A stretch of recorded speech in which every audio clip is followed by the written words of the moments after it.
Shalom semuanya, kami dari kelompok 11 Sejarah Agama Kristen akan mempresentasikan materi tentang golongan-golongan orang baptis, Calvin dan Calvinisme. Yang pertama, golongan-golongan orang baptis. Sejak tahun 1520 timbullah gerakan rohani yang lain di samping reformasi Luther dan Zwingli. Gerakan yang ketiga ini yang mendapat banyak pengikut, yaitu gerakan orang baptis atau Anabaptis, yaitu yang membaptiskan kembali. Golongan ini bersangkutan dengan kaum fanatik yang mengharu-birukan Wittenberg dan yang menyokong pemberontakan petani.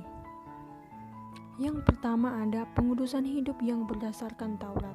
Di Basel, kaum fanatik mulai menuntut supaya kaum Kristen dibaptis lagi, karena baptisan Kristen hanya boleh dilakukan kepada orang-orang akil balik beralaskan iman mereka yang sungguh. Tuntutan ini menjadi tanda istimewa dari segala golongan baptis. Ajaran ini ditindas oleh Zwingli karena ajaran dan praktik itu salah. Namun dia salah mengambil tindakan dengan mengusir orang baptis dari Basel yang mengakibatkan ajaran ini menyebar kemana-mana. Tujuannya ialah mereka ingin membentuk jemaat tanpa cacat dan kerut. Bagi orang baptis, kekudusan bukanlah karunia Kristus, melainkan tugas manusia yang beriman. Yang kedua ada pengharapan yang revolusioner akan masa depan. Pada masa pimpinan Melchior Hoffman pada tahun 1530, gerakan baptis kembali berkembang. Hoffman memasukkan pandangan lain ke dalam gerakan baptis, yaitu pengharapan akan kedatangan Kristus kembali dengan segera ke bumi ini untuk mendirikan kerajaan damai 1000 tahun. Hoffman dipenjara 10 tahun di kota Strasbourg dan ia menganggap kota itu sebagai Yerusalem baru yang akan datang itu. Yang ketiga ada mistik perseorangan. Pada umumnya dikatakan bahwa Taurat dipentingkan oleh sekta-sekta baptis lebih daripada mistik, karena mistik itu selamanya bersifat perseorangan atau individualistis. Sudah tentu bahwa hanya beberapa oknum saja yang disebut selaku orang mistik dalam golongan baptis, yaitu Sebastian Frank dan Caspar Schweitzer yang hidup di Jerman Selatan. Dasar mistik Frank yaitu dasar segala mistik, yakni paham Allah yang panteistis dan paham dunia yang dualistis, di mana paham tersebut berbeda jauh dengan pandangan Alkitab tentang relasi Allah dan manusia. Schweitzer lebih mementingkan persekutuan orang Kristen, tetapi persekutuan yang ditujukannya itu bukanlah gereja, melainkan kumpulan orang yang sehati sepakat saja. Yang keempat ada kekristenan yang berdasarkan akal dan budi kebajikan. Pada zaman itu pun di Eropa terdapat beberapa golongan yang bersangkutan juga dengan aliran baptis. Golongan-golongan mana mengartikan agama Kristen secara rasionalistis atau mengutamakan rasio atau akal budi, dan moralistis yang menekankan moral atau kebajikan. Sama seperti Erasmus, tetapi mereka kurang konservatif dari Erasmus. Sebab itu mereka disebut orang anti-trinitarian atau unitarian karena mereka mengajarkan unitas atau keesaan Allah. Di Polandia mereka membentuk gereja sendiri yang dinamai Gereja Socinian menurut pemimpinnya Socinianias. Yang kelima ada relasi kaum baptis dengan reformasi. Segala golongan baptis kurang mengerti dan sama sekali tidak mempraktekkan inti dan pokok ajaran reformasi Luther.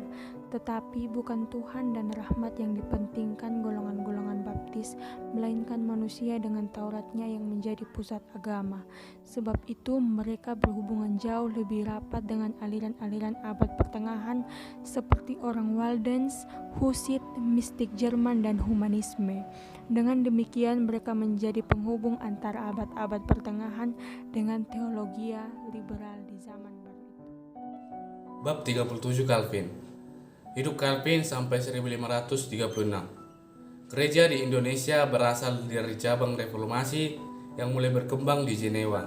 Pemimpinnya ialah Johannes Calvin. Ia lahir pada tanggal 10 Juli 1509 di kota Noyon. Tahun 1523, Calvin masuk sekolah Latin atau masuk sekolah menengah yang bahasa pengantarnya ialah bahasa Latin di Paris. Selesai belajar di Paris, ia didesak ayahnya untuk menuntut ilmu hukum di Orleans. Tetapi setelah ayahnya meninggal pada tahun 1531, ia kembali ke Paris untuk mempelajari ajaran humanis.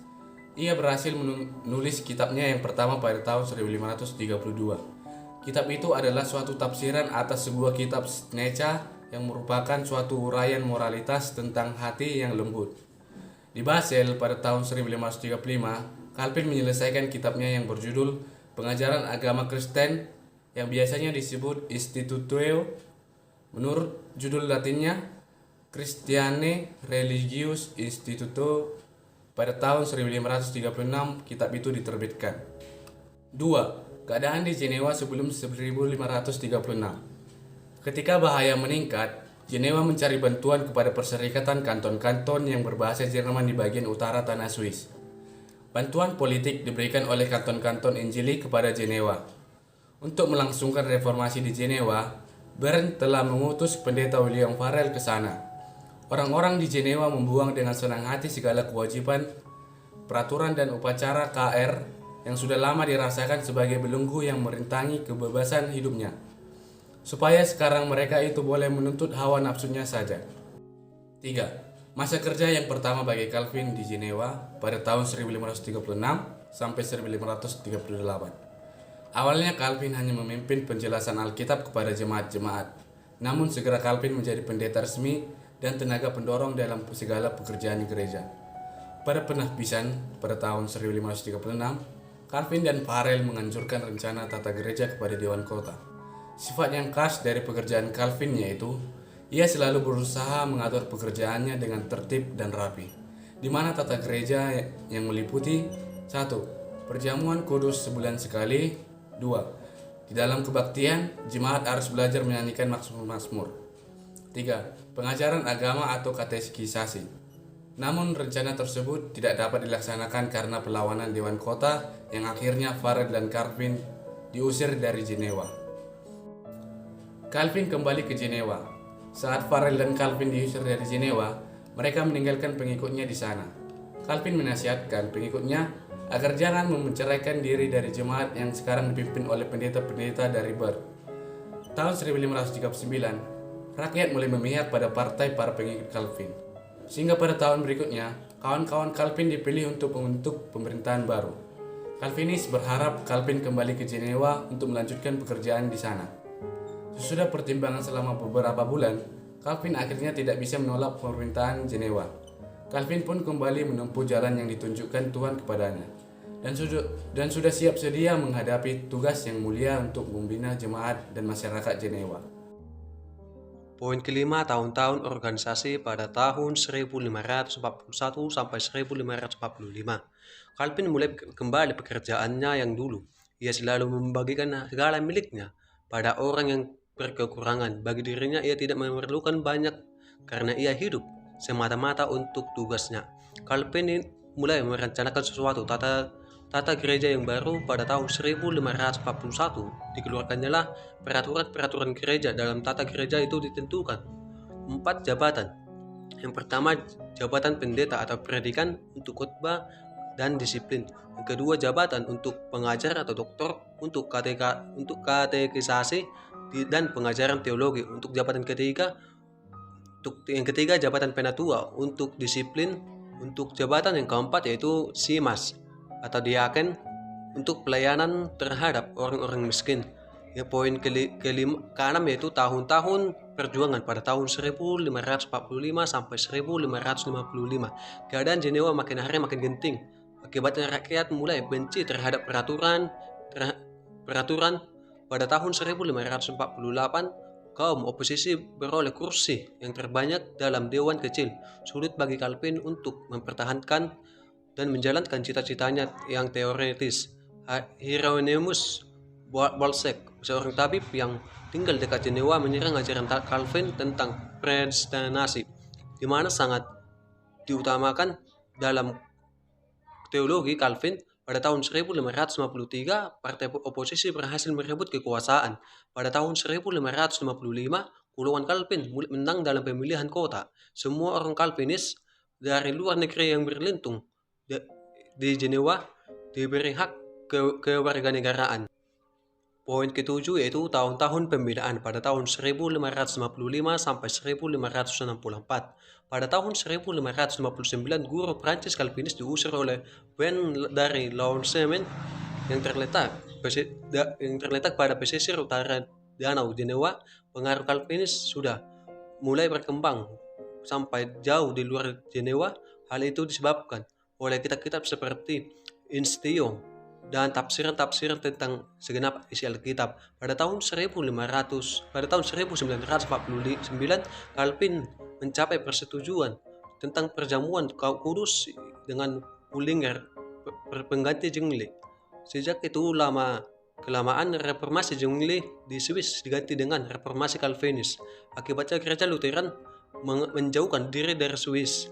Kaum Lutheran Ortodoks menolak menyerang ajaran perjamuan Calvin. Perkenalkan, nama saya Immanuel Feristas Zendi Wardana dengan NIM 71202114. Di sini saya akan menerangkan bab 38 tentang Calvinisme. Yang pertama, pembenaran dan predestinasi. Pusat kepercayaan Calvin yaitu pusat kepercayaan Luther, yakni pembenaran orang berdosa oleh karena Yesus Kristus hanyalah oleh iman saja. Calvin sangat menghormati Luther sebagai gurunya, tetapi pada pihak lain Calvin Zwingli dalam utamakan ajaran predestinasi, yaitu keyakinan bahwa hal yang kita percaya atau tidak percaya itu semata akibat dari takdir Allah yang kekal. Pertama-tama, predestinasi memberi kepadanya keterangan yang sungguh memuaskan tentang kenyataan di dunia, bahwa ada dua jenis manusia, yaitu yang menerima firman rahmat Tuhan dan yang menolaknya. Di belakang keputusan manusia itu terdapatlah keputusan Allah sendiri yang melihat atau membuang. Predestinasi dipandang Calvin selaku dasar yang ada untuk ajaran pembenaran. Kristus adalah cermin yang kepadanya kita harus menunjukkan mata kita, jikalau kita mau mengetahui apakah kita terpilih atau tidak, kata Calvin. Yang kedua, predestinasi dan tanggung jawab. Bagaimana predestinasi Allah dapat disesuaikan dengan sendirian dan tanggung jawab manusia? Calvin menghubungkan predestinasi dengan takdir Allah yang am. Akan tetapi, ajaran Calvin itu mengakibatkan bahwa di kemudian hari, teologia Calvin seringkali terlalu mengutamakan predestinasi, sehingga hal itu menggelapkan ajaran Alkitab tentang penawaran Injil dan tanggung jawab manusia terhadapnya. Apakah Injil itu diterima atau ditolaknya? Yang ketiga, kehormatan Allah. Luther mencari dan akhirnya mendapat juga karunia Allah, rahmat Allah yang mengampuni segala dosa karena darah Yesus Kristus. Itulah penemuan Luther yang besar, yang melepaskan dia dari segala kelakuan, segala ketakutan dan pergumulan batin. Sebaliknya, Calvin mengutamakan keagungan dan kuasa Allah yang tidak terikat kepada barang apapun. Calvin selalu mengemukakan kehormatan Allah, atau lebih tegas lagi, kemuliaan Allah. Allah adalah raja bagi yang diciptakannya. Pokok predestinasi, penebusan dan pengudusan umat pilihan Tuhan, pada hakikatnya tidak lain daripada jalan untuk mewujudkan pula kehormatan Allah di dalam surga dan di bumi. Hanya Allah satu-satunya pusat iman dan ilmu teologi. Yang keempat, kehormatan Allah dan pengudusan manusia. Menurut Calvin, manusia dipanggil untuk menyerahkan segenap hidupnya dan segala tenaga dan bakat untuk kemuliaan Tuhan di mana-mana. Hanya dengan demikian jalan manusia dapat hidup berbahagia. Penyangkalan dan penyerahan diri kepada Tuhan itu memanglah bukan hanya berarti menyambut rahmat Allah dalam Kristus dengan iman yang sejati. Tetapi terlebih supaya kita melayani Tuhan sesuai dengan kehendak-Nya yang kudus. Calvin mementingkan pengudusan hidup orang-orang percaya, dan di samping iman yang murni, ia mengutamakan amal-amal yang memang menjadi buah dan hasil yang sewajarnya dari iman itu, sehingga kekudusan hidup dan usaha yang beriman lebih nampak. Yang kelima, gereja dan tata gereja. Kristus sungguh-sungguh mau menguasai segenap hidup umatnya. Siapa yang mengakui namanya haruslah menjauhkan diri dari dosa dan kedurhakaan. Oleh karena itu, gereja harus melakukan disiplin dan tak boleh mengabaikan hal itu seperti gereja Lutheran. Calvin menegaskan bahwa gereja yang benar dapat dikenal dari dua ciri yang tak boleh tidak harus ada, yakni pemberitaan firman menurut Alkitab dan pelayanan sakramen sesuai dengan kehendak Kristus. Yang keenam, perjamuan kudus. Dalam perjamuan kudus, Calvin mencoba menghubungkan kebenaran yang terdapat dalam pandangan pembaru-pembaru gereja yang bertentangan. Pada hakikatnya, Calvin memihak kepada Luther karena bagi Calvin juga perjamuan itu adalah pertama-tama suatu pemberian Allah dan bukan perbuatan pengakuan manusia. Roti dan anggur bukan hanya lambang, tetapi alat yang dipakai untuk memberikan tubuh dan darah Kristus sebenarnya kepada kita. Akan tetapi tubuh itu telah mati dan bangkit untuk kita. Kini tubuh itu ada dalam surga menurut ajaran Calvin. Ajaran Luther bahwa tubuh Kristus yang dipermuliakan itu dapat hadir di mana-mana ditolak oleh Calvin. Karena dengan demikian tabiat manusiawi Kristus yang sebenarnya diserang.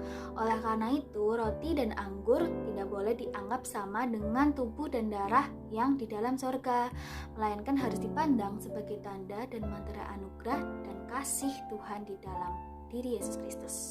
Yang ketujuh, pertikaian kedua tentang perjamuan. Seandainya Luther masih hidup, tentulah ia tidak akan memutus hubungan dengan Calvin seperti yang terjadi pada Zwingli.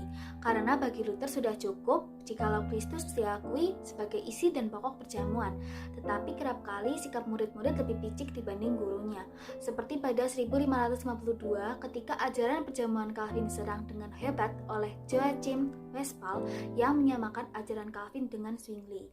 Karena banyaknya orang Jerman yang menyokong Westphal, maka Calvin disangka oleh kaum Lutheran adalah seorang penyesat.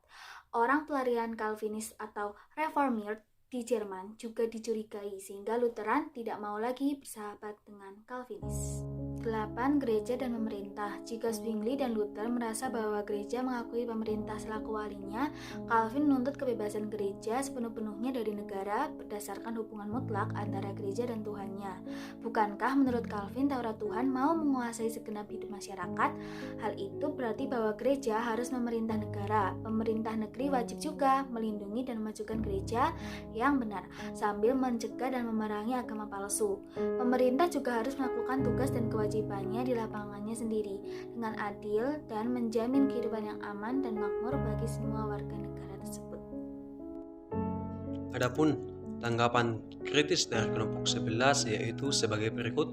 Sejak ajaran baik Calvinis, golongan Anabaptis, Zwingli, dan Luther sebenarnya merupakan bagian dari dinamika berpikir secara teologis dalam rangka mencari kebenaran tentang Allah.